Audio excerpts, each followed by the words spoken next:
Zakať sa, Peter!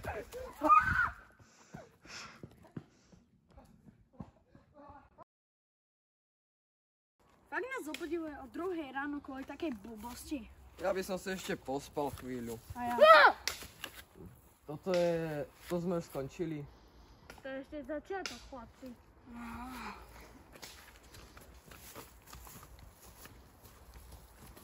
Tak zaspali v strede nočnej hry. Peter? No?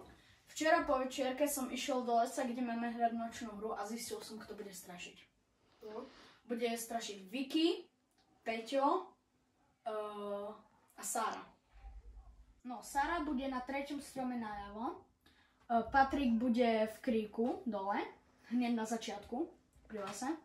Sára bude mať na sebe nejakú perinu s 2 vystrihnutými očami, akože.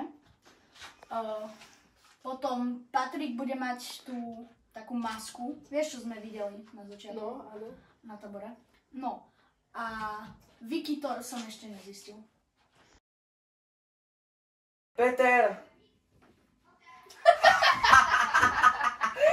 Peter! Včera večer som utekol do lesu a tam som videl úplne všade, kde bola nočná hra. Takže... Však sa nesmej! Išiel som do lesa, kde bude túto noc nočná hra. A viem, kto bude strašiť. Bude to Paťo, Nika a Sára. Nika bude hneď prvý...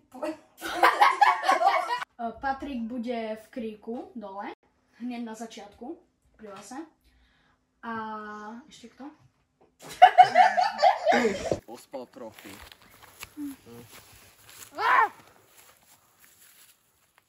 To je začiatok. Naopak. Čo robíte?